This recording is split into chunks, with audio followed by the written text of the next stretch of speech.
Welcome to Crossing Cultures. One more week. This is Cristina Luna. In this podcast, we tell people stories and they share with us their experiences, their expertise, and their passions with you.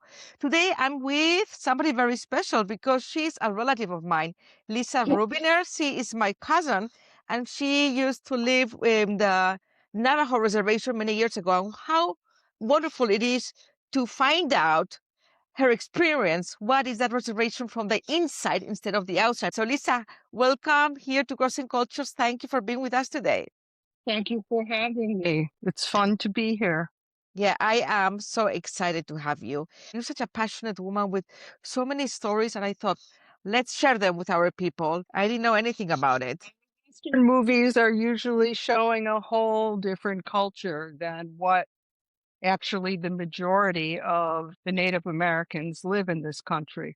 There are over 500 different tribes, and the Navajo, I'm not sure if they're the largest or the Cherokee are the largest, but the Navajo and the Cherokee are the two largest tribes, and they have very different lifestyles.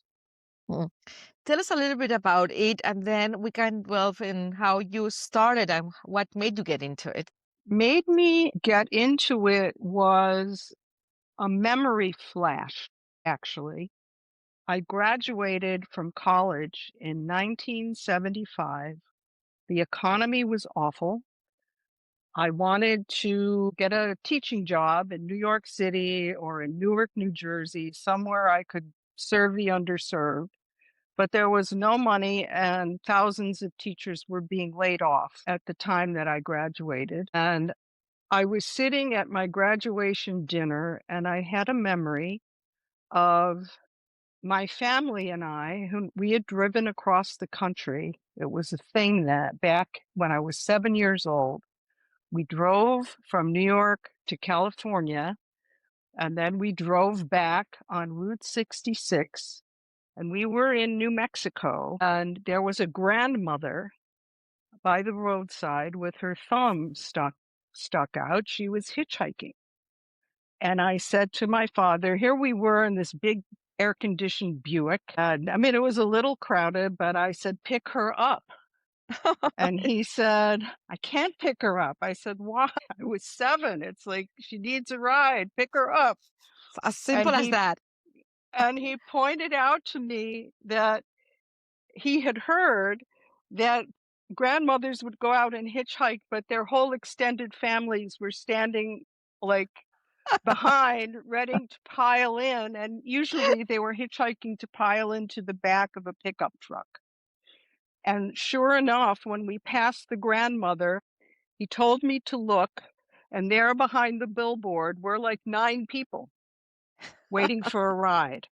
And I said at this dinner to my father, do you remember when we drove cross country and you wouldn't pick up the Navajo hitchhiker? And he said, yes. I said, where was that? And he said, that was on the Navajo reservation outside of Gallup. And I said, I think I'm going there. So I gave up the city and I went back out to the New Mexico desert, which was a turning point in my life, really. So that's a story about how I got there. I had help from my brother and his wife in finding a school district that was taking teacher applications, and I immediately got the job. And I flew out there without a car.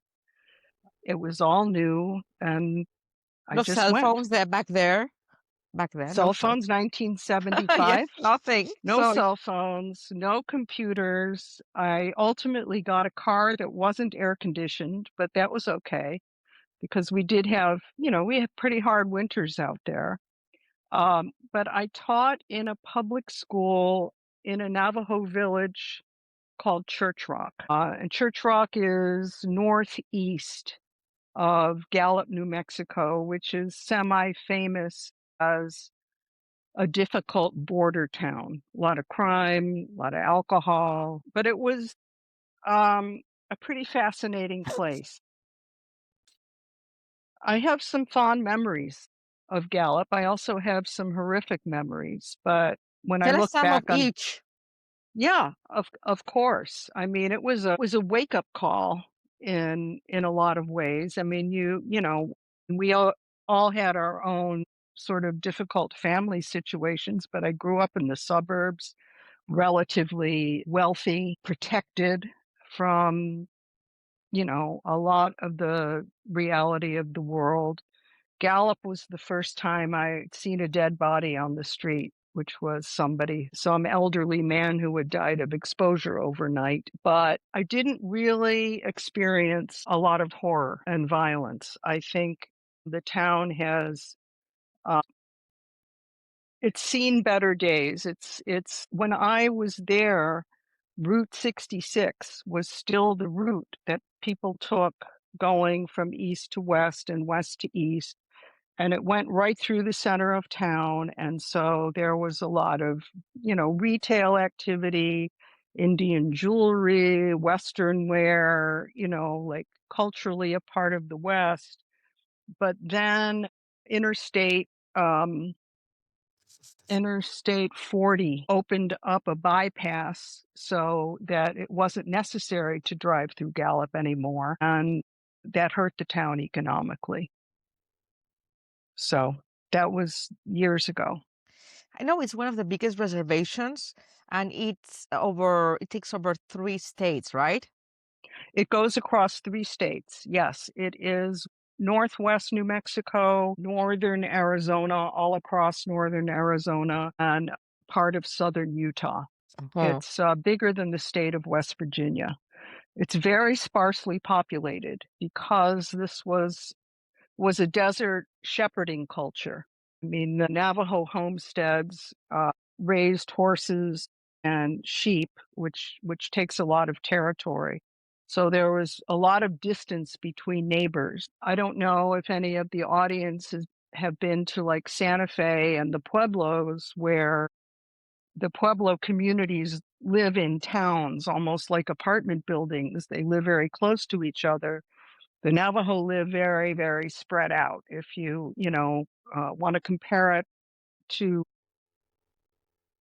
well, s- the Arabian desert, I mean, miles between neighbors it can be, but their religious ceremonies are a means of bringing people together. Um, they have ceremonies in the winter, so everybody knows where everybody lives. Everything is very family based, everything is very clan based, but there's just an enormous amount of distance so that your perception of time and space changes when you're living on that territory. I know that it's a self-governed nation with its own president, its Yes. own government. They're very Mhm. connected with Mhm. their elderly, with Mhm. nature, very spiritual and very connected with their traditions. Can you tell us a little bit about all these different areas and how they accepted in their tribe a white person like you? As I said, this was 1975. This was before the era of, political correctness, cultural appropriation, all of these sort of buzzwords that we're hearing now. I didn't have any problem being accepted by the Navajo, and I don't think that young white teachers had problems. What was interesting is, and what I sort of learned more from the Navajo, is there was a phenomenon in the school. All of the teachers in the school at that time were white teachers, all of them. Why is that? Or why was Because that? why was that? Yeah. Because at that time, there were fewer Native Americans, fewer Navajos going to college. There was a very low rate of college attendance. At the time that I taught, most of the parents of my students didn't speak English. They spoke Navajo. The grandparents spoke Navajo.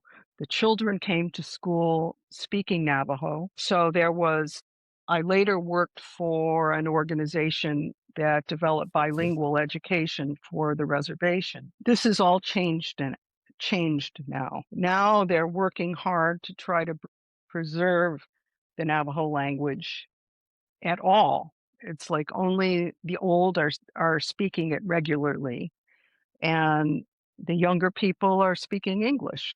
So now there's an emphasis. When I was teaching, there was an emphasis on the kids learning English. Now there's an emphasis on the kids learning Navajo. It happens So, with other languages too in the United States now. right. And so this is within the course of 50 years. I mean, things happen, very, very rapidly. But I will say that at the very beginning of the year, this was an elementary school, kindergarten through sixth What were grade. you teaching? I was teaching fifth grade and a little music. They didn't have a music teacher, and I knew how to play the piano. So that qualified me to teach music. Oh, Okay. wow. I shared a classroom with another white male teacher, and his son was in our class because there were two fifth grade classrooms. There was our class and an older woman who had been there for many years. But what I wanted to say is in the first couple weeks of school opening, all of the classrooms were very quiet. My kids said very little. We were feeling each other out. They were looking at me, I was looking at them, and this was going on in every classroom. Wow. And after about 2 weeks, classrooms had their personality. If the kids did not like what they saw, the classroom would erupt and, there would be behavior problems in the classroom. Then it was like a communal decision, okay? This teacher, you know, who cares about her or him? Um, and my classroom, I guess, liked what they saw, and they decided to cooperate with me. So I had a cooperative classroom where there was no, like, I didn't have to yell or anything. And then some classrooms, like there would be a teacher with a stick pounding it on the floor to get attention. This was like, as I said, the class itself, all these 10-year-olds at the time made a decision. We like this person. Let's deal with her. What do you think made them accept you? I was a listener. I was given a pile of test scores of my children in the class that didn't compute for me. I mean, according to these test scores in the fifth grade, I didn't have anybody who read above a third grade level, and I decided to do my own testing. So I worked with the children one-on-one, and I found actually there were two girls in my class who read above an eighth grade level, but they didn't want to show it off. That was a cultural sort of disconnect that I had to learn where, we come from a culture of achieving and wanting people to know what we're achieving, excited to get an A, excited, that we got the new job.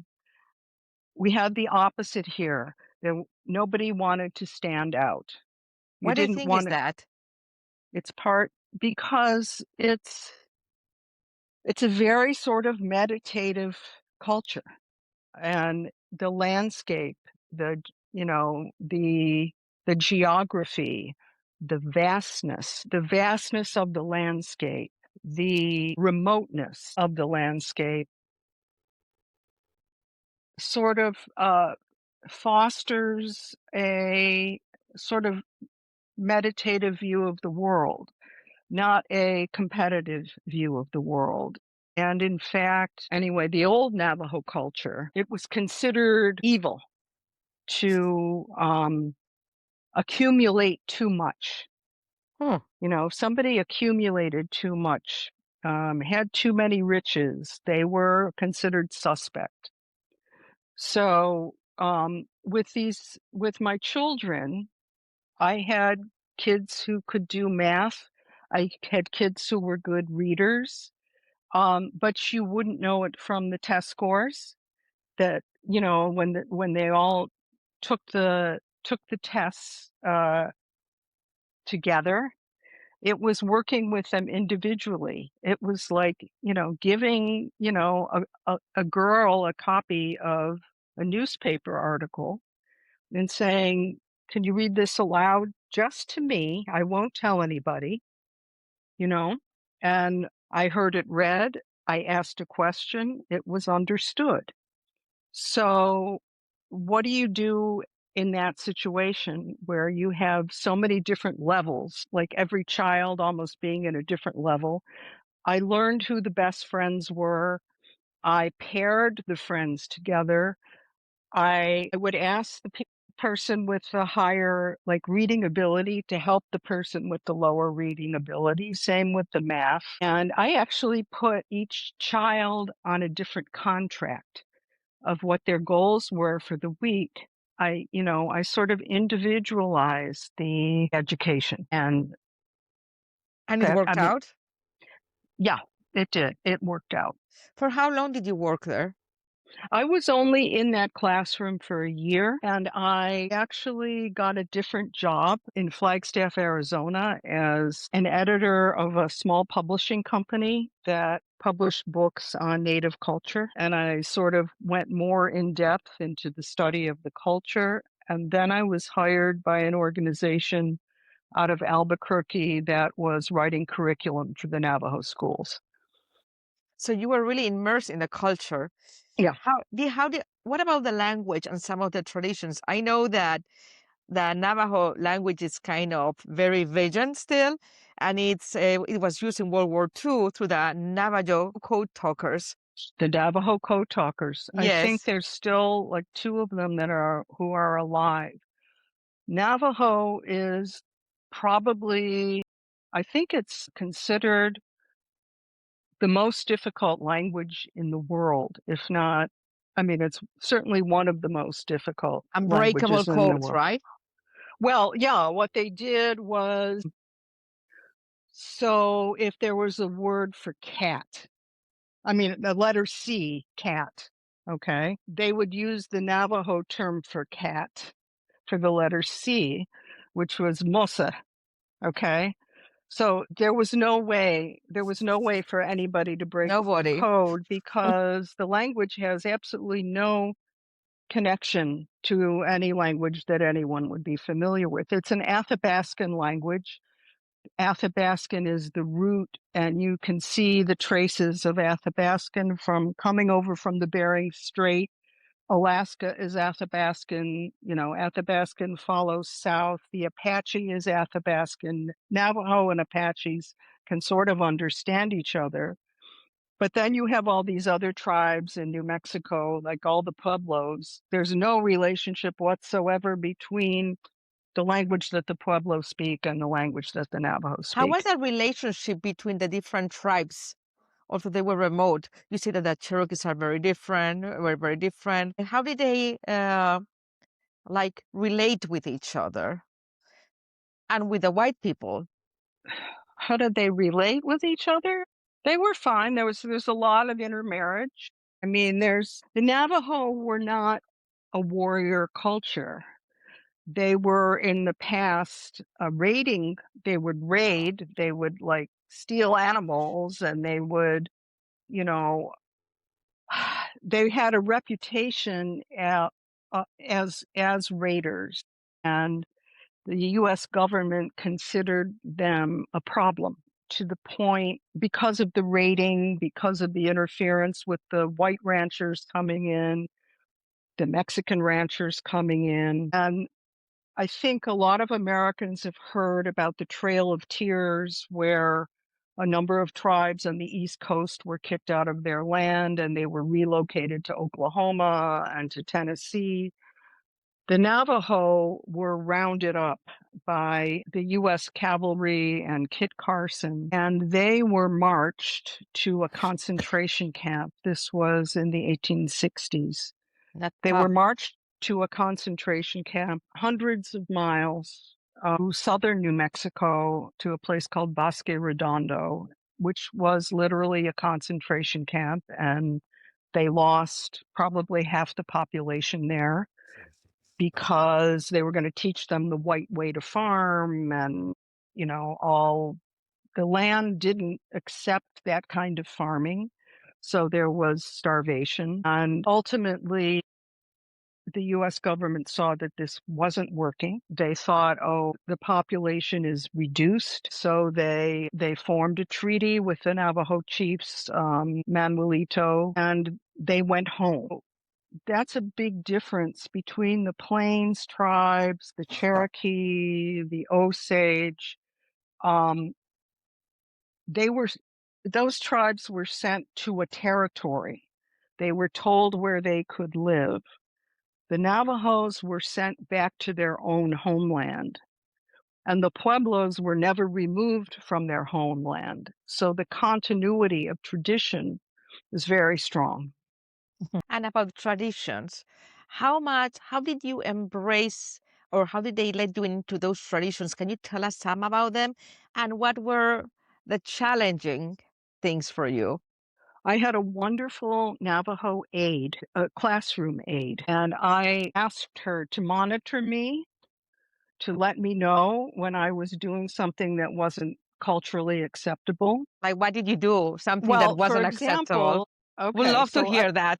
I shared a classroom with this other male teacher, and I had my billboard, he had his billboard, and he put this like wise owl, a cardboard wise owl on his billboard. And my aide came to me and she said, "Could you ask him to remove that owl?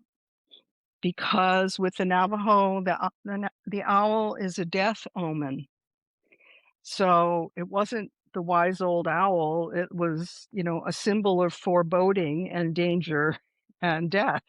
So I went to him and I said, "Lillian told me that we can't have that here." Lisa, we were talking about how the traditions of the Navajo. I would like to Hmm. know a little bit more about how, in which traditions, ceremonies they let you in.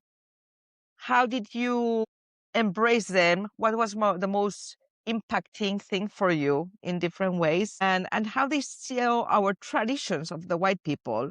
How did they see us? Because I usually hear that for them that one of the saddest moments is Thanksgiving, where we appreciate that holiday, but for them it's one of the worst ones.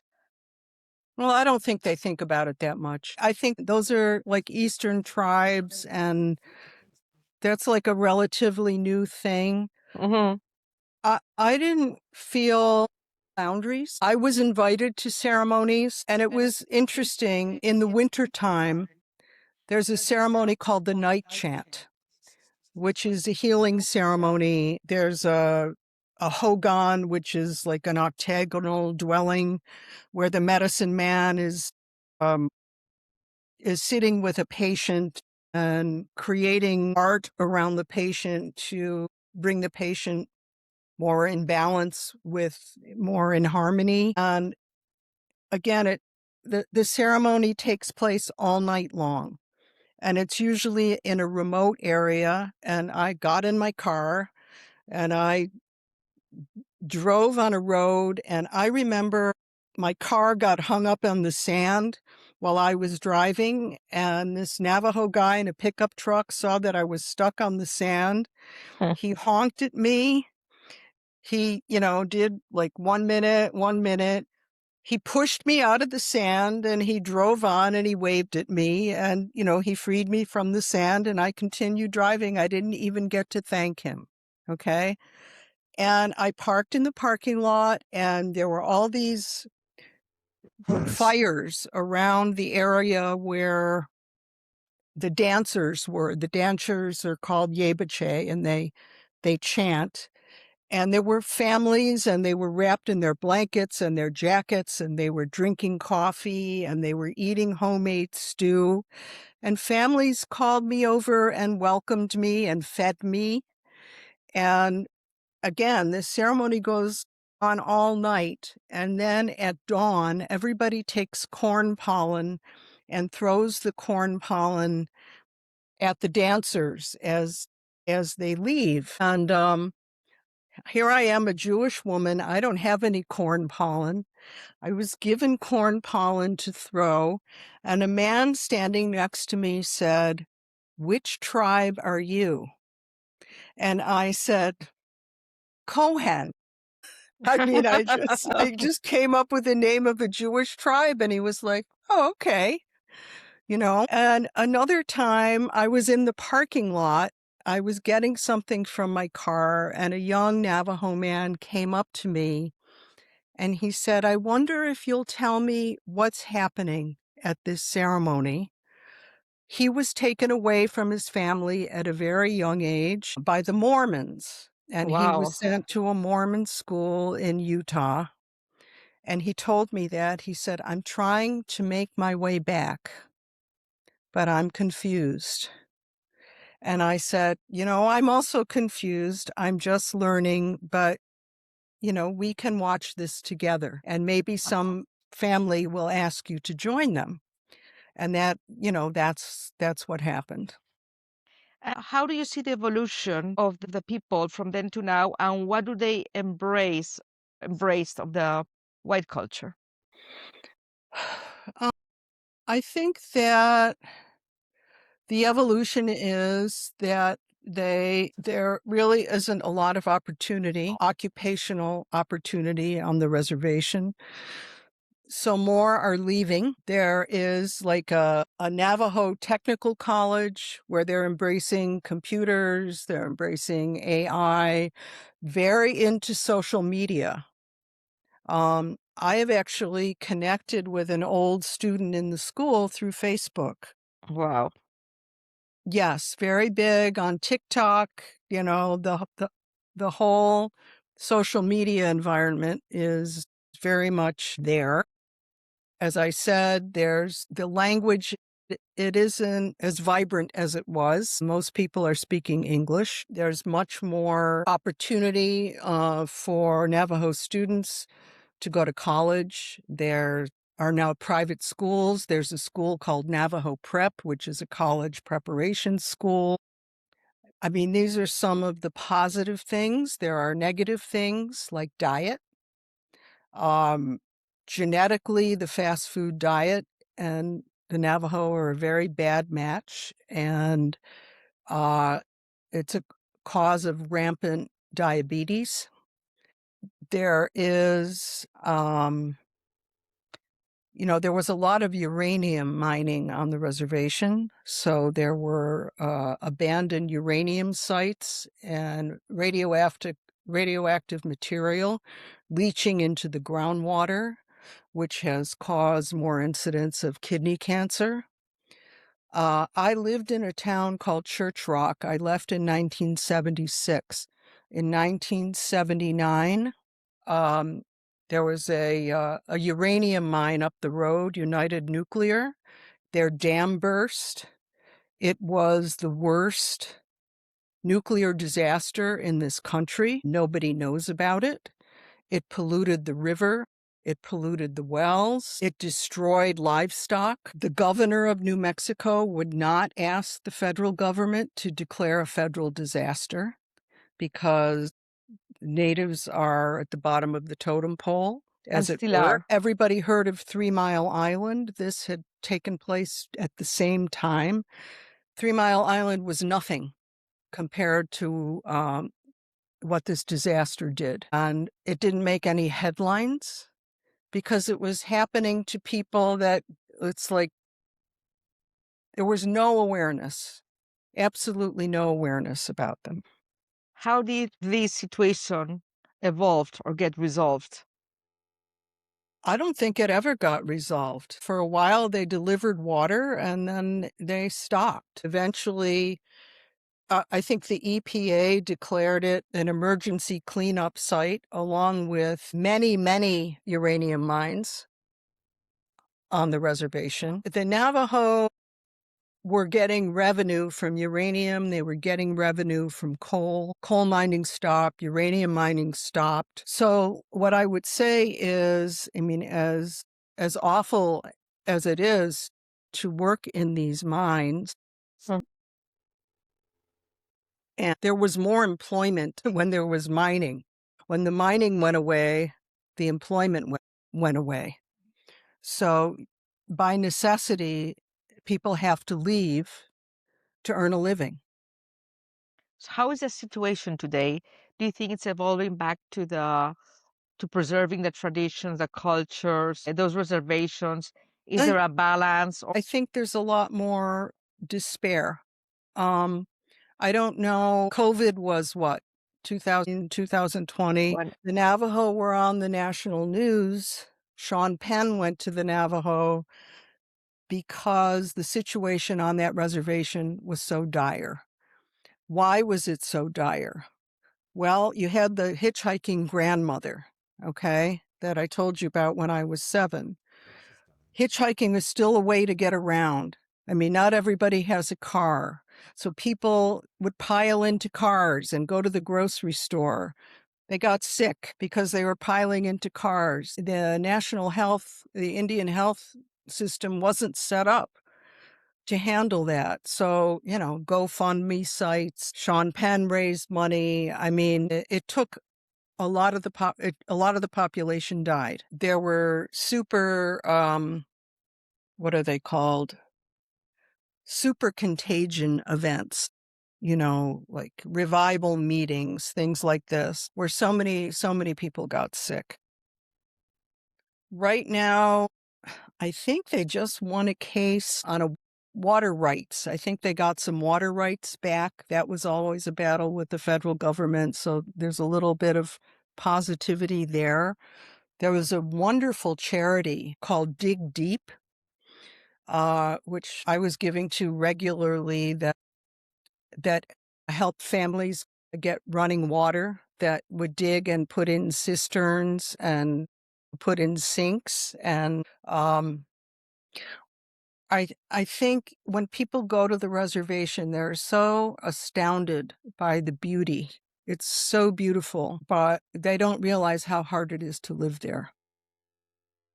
and what are other things that we don't know or we have the wrong perception of this reservation, of these native people that are the original Americans? I mean, what do we get wrong?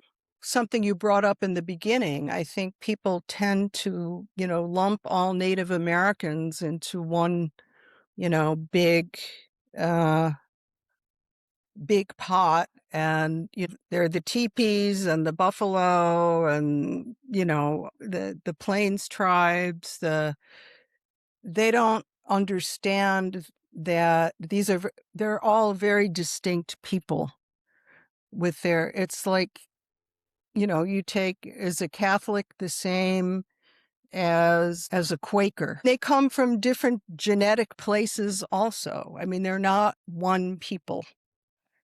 They're How distinct can we people. learn more about them? Because I'm sure that many people that listen or watch this chat with you, this conversation, will be curious about knowing more. That, like, when I was little, the only things you It's knew were from the easy. I westerns. mean, with AI, with the internet, just type in a tribe, get their story. The tools are just Yeah, there. let's embrace all our people and keep crossing cultures. And one last thing I want to ask you: you said at the beginning that this was a turning point in your life, the experience you had in the reservation. How did that shape you as an adult and in your future and in your life today? I grew up in a family with a lot of loud opinion. I was the person who used to spend a lot of time in my room with the door closed. I was always, in a weird way, an introvert, although I had to act like I wasn't an introvert in the family. And going out there allowed me to embrace my introversion. I felt very comfortable. I always would detach myself from groups and observe them. And then if I decided to, I would step in and I found that, oh, here were some people who were like me. They were detached, they were observant, and then they adapted. It's a quality that I learned to embrace in myself by living with them. I know that you are very, very attached to the Southwest. How and experiencing going there when you were younger made you open your world, and you keep going there and you take your whole family. What is there in the Southwest that makes you feel so comfortable and so attached to it? I am a spiritual person. And when I go out there, I say to myself, this is God's country. I mean, this is art. This is the art of the earth. I'm living in a gorgeous landscape that puts me in touch with what's beautiful in the universe. That's basically it. Well, I can go out there and be in awe. do you view yourself living there someday? My husband and I talked about it a few times, but decided that things as you get older that you really need, like good health care, but it satisfies both of us and actually my whole family to go out and experience it once a year at least. I say it's thank you, Lisa Rubiner Cousin, that an expert that lived in the with the Navajo reservation, and you brought us so much richness of their culture and how it changed your life and how opened your mind and how you grow through it. Thank you for having me and bringing me back to a time in my life that I really cherish. Yeah. And I encourage all of you to discover and explore this culture. It's not like in the movies, the Westerns, where, the Indians were the bad ones and the cowboys were the good ones. There's so much richness, and the truth is beyond that. So thank you for being in Crossing Cultures with Christina Luna. I encourage you to follow us and share this story with other people that are excited about knowing other cultures, and keep crossing cultures. Until next time. Thank you very much. Thank you.